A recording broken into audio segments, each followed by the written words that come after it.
오늘은 아합의 아들 아하시아에 대한 말씀을 같이 나누겠습니다. 여호사밧 17년에 즉위해서 2년 동안 통치를 했다고 합니다. 학자들이 추정한 연대를 보면은 주전 874년부터 853년부터 852년까지 그래서 2년간 통치를 한 것으로 알려져 있습니다. 그리고 그는 한마디로 아주 악한 왕이었다. 이게 이제 성경의 평가예요. 오늘 말씀에도 보면은 이 아하시아는 여호와 앞에서 악을 행하여 이렇게 요약을 하고 있습니다. 악한 왕이더라. 지난 시간에 우리가 여호사밧에 대한 얘기하면서 여호사밧이 다시스로 가는 배를 만들었는데 하나님이 다 부숴버리셨다 그런 말씀을 했는데, 하나님이 부숴버린 이유를 역대하 20장 35절에는 이렇게 설명을 해요. 악한 왕인 아하시아와 서로 친교를 나누고 그 아하시아와 연합해서 배를 만들었기 때문에 망가뜨리셨다. 그렇게 분명하게 설명을 합니다. 그러니까 하나님이 보실 때 사귀어서는 안 되는 나쁜 사람이 아하시아예요. 그 정도로 나쁘다 이렇게 평가를 하고 있습니다. 그리고 이 아하시아가 이렇게 악한 자로 평가되게 된 이유를 여기에 두 가지로 설명을 하는데, 하나는 그 부모의 길을 따라간 거예요. 그 아비의 길, 그 어미의 길, 그리고 여로보암의 길, 이렇게 성경은 말씀을 해요. 그 히브리 말로 데레크라고 하는 말은 길이라는 뜻입니다. 그런데 여기에 세 번 분명하게 명시되어 있어요. 그 아버지의 길, 그 어머니의 길, 여로보암의 길. 그래서 저는 오늘 이 길에 대한 말씀을 좀 드리려고 합니다. 아하시아가 걸어간 인생길은 부모가 갔던 길을 답습한 것입니다. 그리고 이스라엘의 건국자였던 여로보암이 걸어간 길입니다. 그렇기 때문에 오늘 우리가 어떤 길을 걷느냐 하는 것이 대단히 중요한데, 그 길은 이미 앞서간 사람들이 닦아놓은 것이고 우리는 그 길을 가게 되어 있어요. 길이라는 건 뭐예요? 길이 나면 다니게 되어 있죠. 우리가 고속도로 가면 이 차들이 몰려 다니듯이 길이라는 것은 내면은 끌려 다니도록 되어 있습니다. 그런데 오늘 말씀에 첫 번째로 언급된 것은 그 아비의 길, 어미의 길에 대한 말씀이에요. 아하시아의 아버지는 아합이죠. 아하시아의 어머니는 이세벨이죠. 그 아합과 이세벨에 대해서는 무수히 성경이 언급했기 때문에 잘 알고 계실 겁니다. 아합은 오므리 왕조, 북왕국에는 9번 왕조가 바뀌었다고 그랬어요. 여로보암 1세에서부터 시작해서 9번 왕조가 바뀌었는데, 네 번째 왕조가 오므리 왕조입니다. 그 오므리 왕조에 오므리, 아합, 아하시아, 그리고 여호람, 이렇게 네 명의 왕이 있는데, 그 중에 아합이 북왕국의 모든 것을 다 망쳐놨다고 할 만큼 아주 악한 왕으로, 악한 중에도 악한 왕으로 이렇게 찍혀 있습니다. 왜냐하면 그가 이세벨과 결혼을 했고, 이세벨과 결혼한 바람에 바알 숭배를 이스라엘에 끌어들였어요. 그래서 하나님을 진노하게 하셨다. 이 오늘 말씀에 이렇게 기록하고 있죠.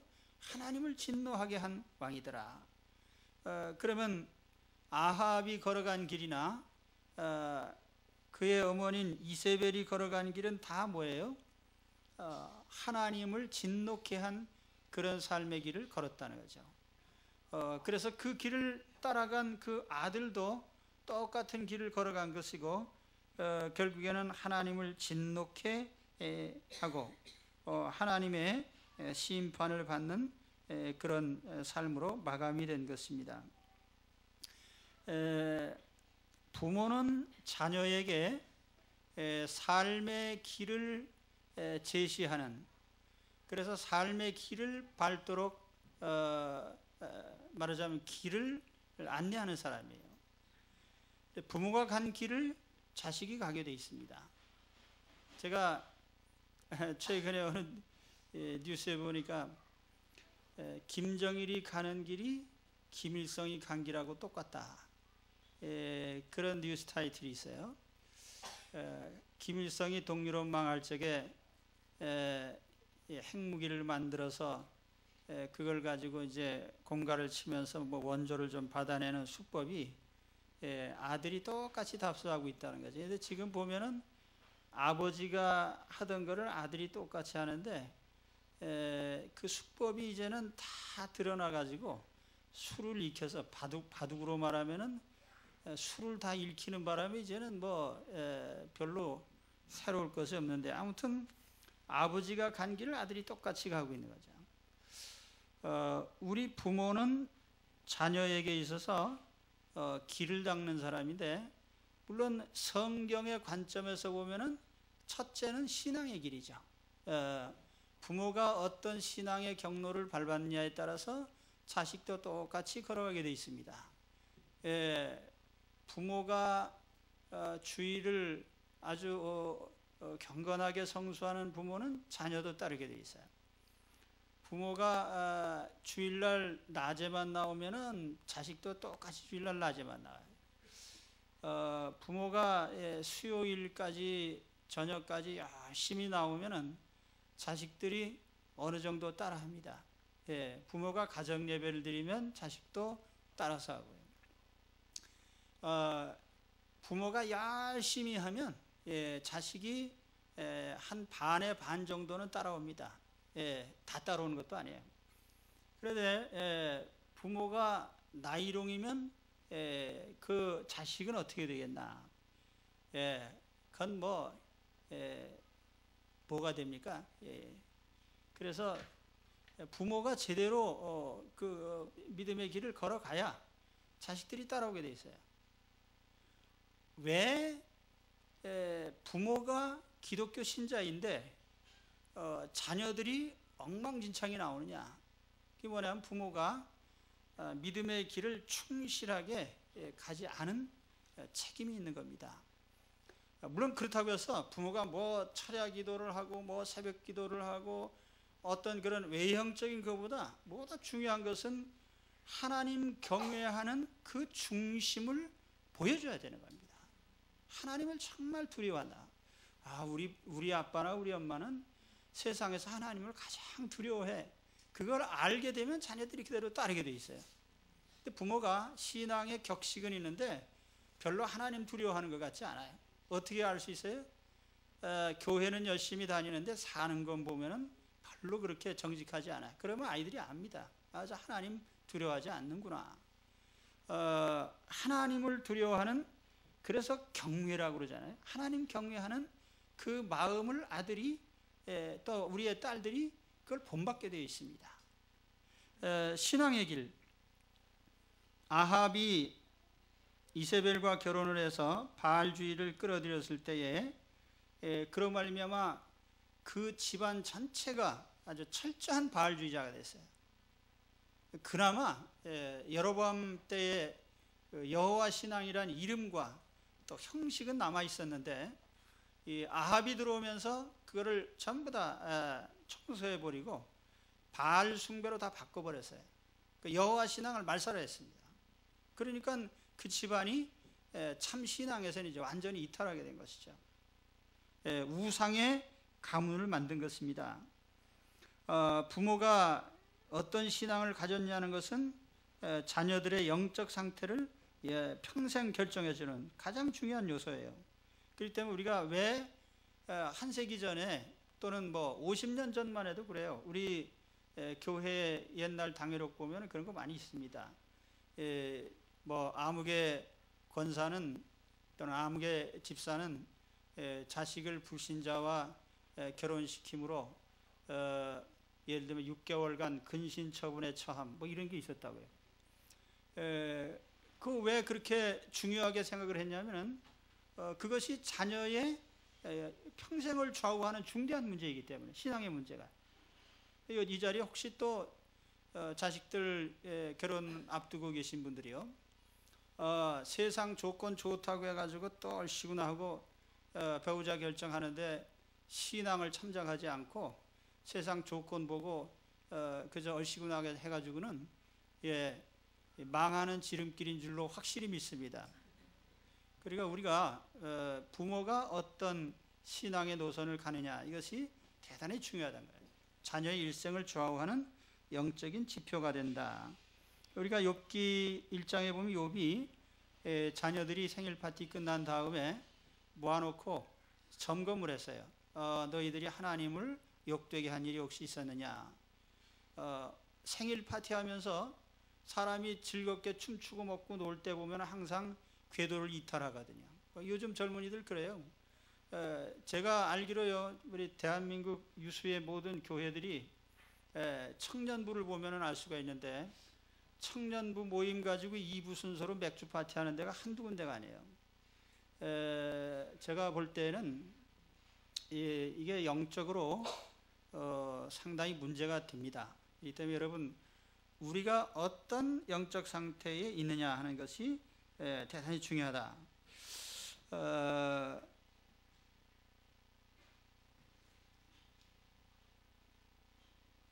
그래서 이제 부모가 걸어간 신앙의 길이 중요하다는 것이고, 또 나아가서는 우리의 도덕과 윤리적인 문제도 그래요. 자녀들의 어떤 윤리성이나 도덕성, 이것이 부모가 가진 것을 그대로 답습하게 되어 있습니다.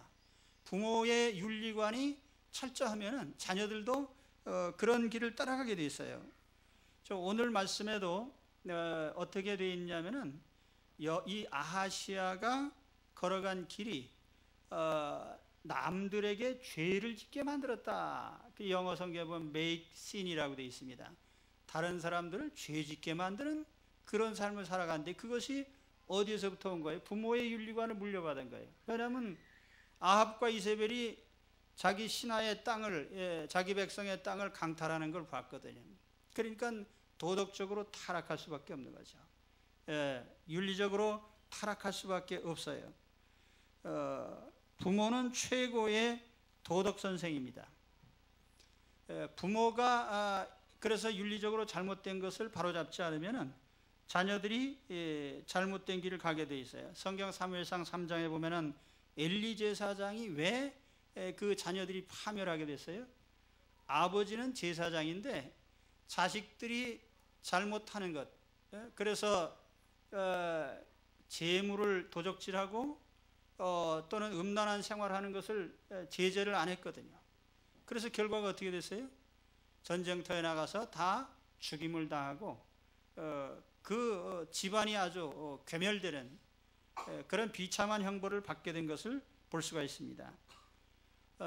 다윗도 신앙적으로 훌륭한 왕으로 그렇게 평가는 되지만은 그가 음란한 죄를 저질렀을 때에 자식들에게 도덕적으로 바른 교훈을 할 수 없는 처지에 놓이게 됐습니다. 그래서 그 자식 때에 가서 보면은 집안에서 여러 가지 그 불미스러운 일들이 연속적으로 나타나죠. 하나님의 징계예요.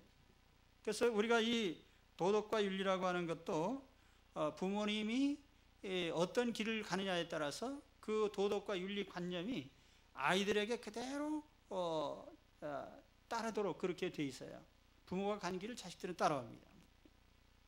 그래서 요즘 화폐 경제 시대니까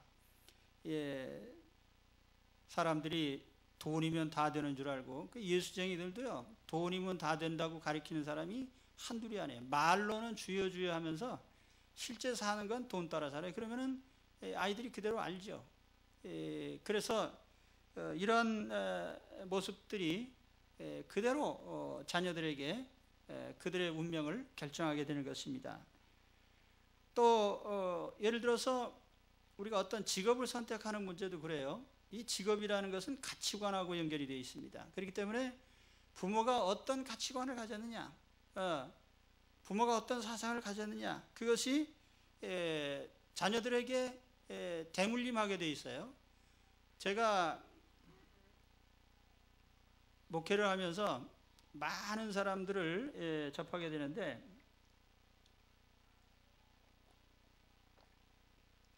여러 계층의 사람들을 접합니다. 그런데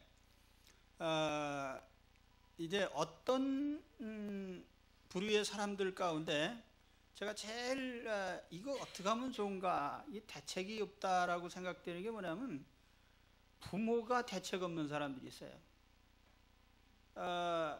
돈 생기면은 퍼먹고, 또 어떤 성욕이 생기면은 마음대로 풀고, 애가 생기면 그냥 낳고, 기르지는 않고 갖다 버려요. 그러면은 연줄 아는 사람들이 그냥 데려다가 어떻게 길러서 하는데, 그 아이들이 부모의 가치관을 그대로 물려받는 거예요. 그래서 있으면 먹고, 그리고 미래라는 걸 설계를 안 해요. 무엇이 가치 있는 것인지에 대해서 어떤 삶의 지표가 없습니다. 제일 나쁜 상속이 뭐냐 하면요, 잘못된 가치관을 상속시켜 주는 거예요. 그러다 보니까 그런 사람들이 나중에 무슨 직업을 선택합니까? 무슨 몸 파는 직업을 선택을 한다든지, 이것도 직업이니까 인정해달라, 말도 안 되는 것들이 왜 우리 사회에 이렇게 나오죠? 우리 기독교인이 1000만 명인데 우리가 그릇된 사상과 가치관을 부모들이 자녀들에게 전해줬기 때문에 그렇게 된 겁니다. 부모가 간 길을 자녀는 그대로 따라오는 겁니다. 그러므로 오늘 우리는 부모로서 자녀에게 가이드 역할을 하는 길의 안내자입니다. 이걸 우리가 잘 깨달아야 돼요. 제가 신혼 부부들에게 늘 말씀드리는 바가 있습니다. 사람으로 태어나서 보람 있는 인생을 살았다, 정말 인생에 성공했다라고 하는 것이 무엇입니까?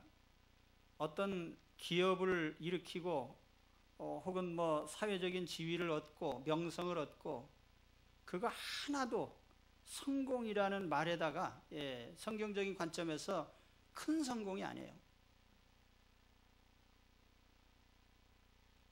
유대인들이 생각하는 가장 큰 성공, 그 유대인들 중에서도 나이롱 유대인도 많아요. 그 정통파 유대인들을 얘기하는 것인데, 이 사람들의 생각이 항상 그겁니다. 내가 하나님이 주신 자녀를 하나님이 원하는 어떤 그런 인간으로 길러낸 것, 가장 큰 인생의 성공으로 생각을 해요.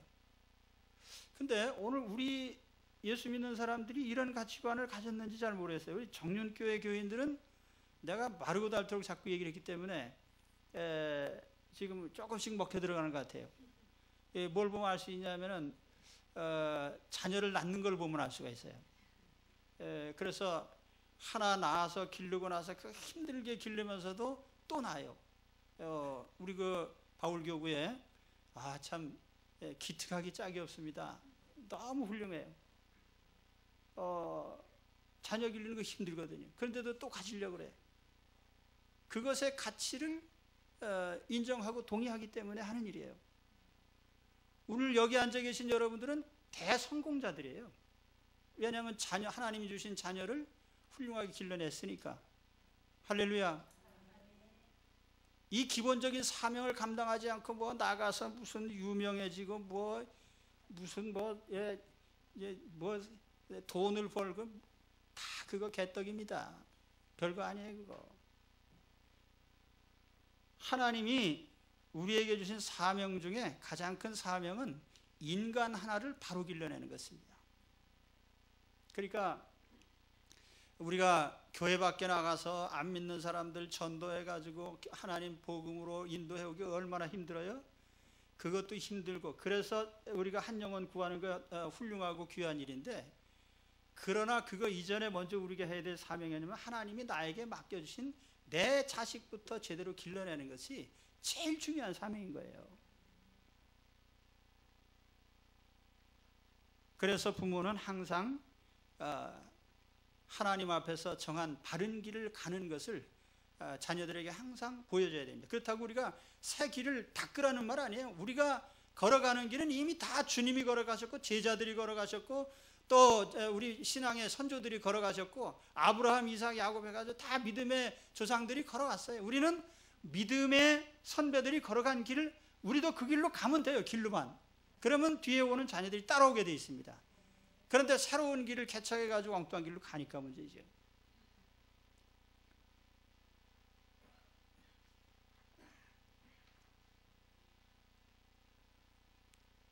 또 한 가지 그 느밧의 아들 여로보암의 길로 갔다는 그 말씀을 조금 설명을 드리겠는데요.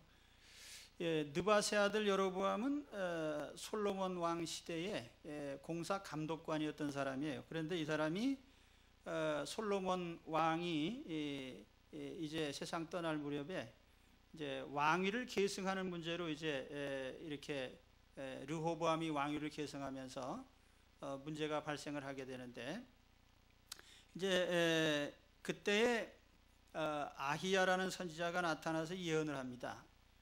당신에게 12지파 가운데 10지파를 하나님이 찢어서 주실 거다. 잘 다스려봐라. 그래서 이 여로보암이 일종의 반역이죠.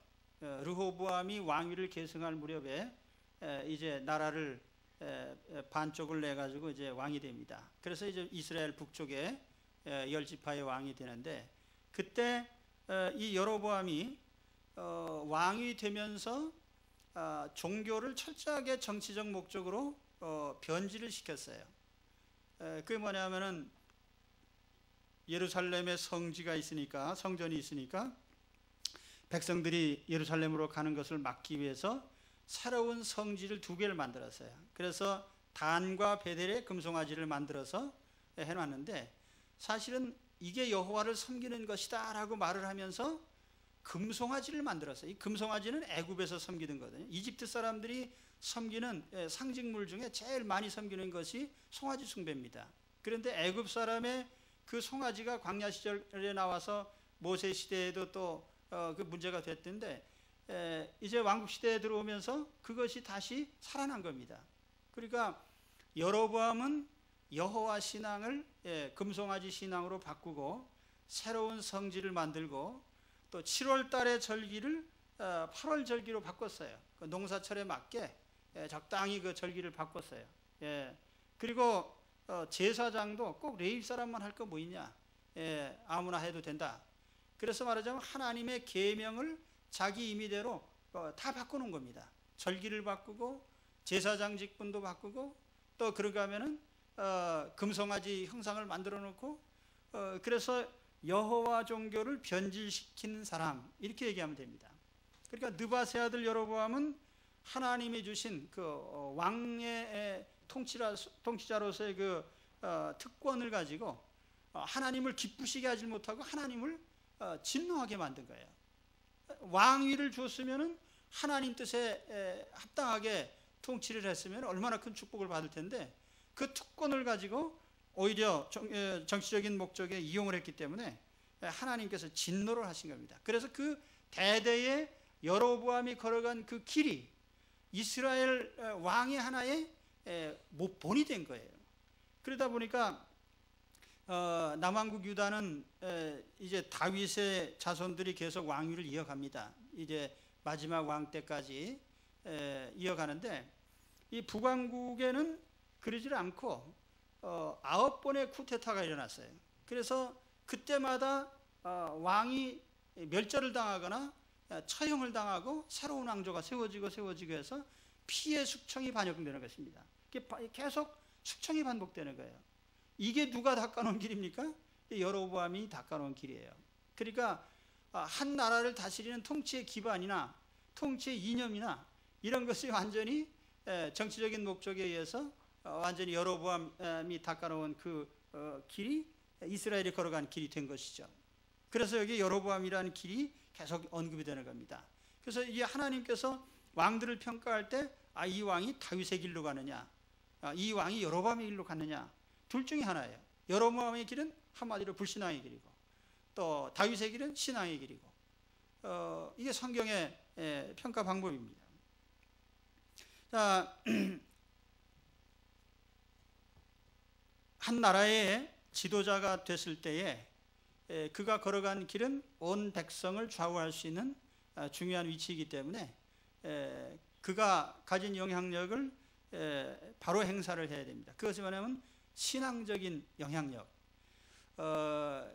이 통치자가 예수 그리스도를 믿는 사람이면 우리 기독교 정신에 입각해서 이 모든 통치를 해가고 나라를 세워가는 것이 가장 중요한 것입니다.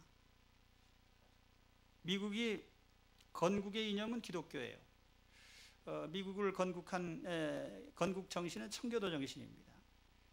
동부 지역에서 처음으로 나라를 세워갔던 사람들, 신앙 때문에 이민 간 사람들이 미국을 세운 그 정신적 기반이 된 거예요. 영적 기반이 됐고, 그래 신앙이 기초가 된 거예요. 그래서 지금 하버드나 예일이나 프린스턴이나 이게 전부 다 신학교를 시작한 학교들입니다. 제일 먼저 우리 하나님의 종들을 길러내는 신학교를 만들자. 그래서 시작한 거예요. 그런데 지금은 어떠냐면, 지금은 오히려 이 신앙의 동기에서 건너간 사람들은 점점 배척을 당하고, 미국의 또 한 부류의 미국 정신이 뭐냐면은 황금을 찾아서 건너간 무리들이 또 있거든요. 이 사람들의 그 사상이 결국에는 기독교 사상을 밀어낸 겁니다. 그리고 오늘날 미국은 법적으로 보면 절대로 기독교 국가가 아닙니다. 완전히 이제 기독교 정신이 모든 그 통치 이념에서 이제는 밀려나고 있는데, 불행하게도 우리가 이런 그 미국의 그 밀려난, 그래서 어떻게 보면은 미국이 물질적으로 번영한 것은 하나님이 그 신앙 때문에 축복을 주셨기 때문에 그 땅에서 축복을 받고 번영하게 되는데, 번영하고 나니까 오히려 자기들에게 축복을 주신 하나님은 배척하고 어떤 이런 세상적인 실용주의나 혹은 이 물질주의적인 이것이 지배하게 되니까 하나님께서 참 이게 아마 기뻐하시지 않을 줄로 생각을 합니다. 우리가 그것을 자꾸 수입으로 하면 안 되는 거예요.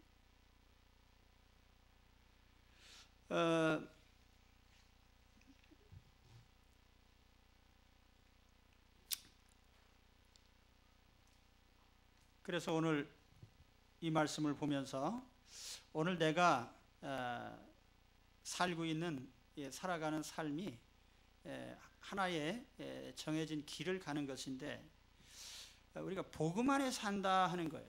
복음 안에 산다. 여러분 그 의미가 뭡니까? 복음 안에 산다는 것은 내가 지옥 갈 사람이 예수님 때문에 예수 믿고 구원받아서 천국 갈 사람이 됐다. 그러니까 이제 나는 훌이다. 절대로 그런 개념이 아니에요. 우리 2월 달에 침상성구 뭐예요? 수고하고 무거운 짐진 자들아 다 내게로 오라, 내가 너희를 쉬게 하리라. 근데 제가 그 성구를 드릴 때마다 사실은 그 성구만 외우면 안 되는 거예요. 그 다음 절에 나오는 것이 중요한 거예요. 그 다음 절이 뭡니까? 내 멍에를 메고 내게 배우라. 내 멍에는 쉽다. 그래서 내 멍에를 메고 배우는 자마다 쉼을 얻는다 그랬어요. 그러니까 사실은 우리가 복음 안에 산다는 것은 이 듀티 프리, 의무를 없애버리는 것이 아니고, 사실은 주님이 주신 주님의 가벼운 멍에를 메는 작업이에요. 이게 필요하거든요. 그게 뭡니까? 주님의 십자가를 맨다는 그것이 무엇입니까? 그걸 우리가 뭘로 표현을 해야 될지 모르겠습니다. 신앙 생활이라 할 수도 있고, 그러나 영적으로 보면 우리가 주님을 구주로 믿는 믿음 안에서 모든 것을 행하는 거죠. 그러면서 주님이 걸어가신 삶의 길을 우리도 따라가는 겁니다. 사실 십자가라는 것이 무슨 고난당하고 힘들고 어렵고 그런 것만 십자가로 생각하는데, 그게 아니라 주님이 걸어가신 삶의 길을 따르는 것이, 그것이 매일의 우리의 십자가예요. 우리 삶 자체입니다. 다른 말로 하면은 우리 삶 자체를 통해서 항상 주님이 걸어가신 삶의 길을 우리도 따라가는 거죠. 주님의 삶의 방식을 따라서요. 그래서 주님이 말씀하신 것처럼 너희는 세상의 빛이다. 너희는 세상의 소금이다. 그 빛과 소금이라는 것은 어떤 윤리적 측면만 말하는 게 아니에요. 우리 모든 삶을 다 얘기하는 거예요. 거기는 영적인 면도 있고 또 우리 정신적인 어떤 삶의 철학이나 사상이나 모든 게 다 들어있고 또 그러니까 우리 하루하루의 삶의 방식이 들어있고 우리의 돈을 얻는 경제생활이나 또 우리가 돈을 쓰는 것이나 우리가 대인관계를 맺어가는 것이나 이 모든 것이 다 그 안에 우리의 신앙이 다 포함이 되어 있는 겁니다.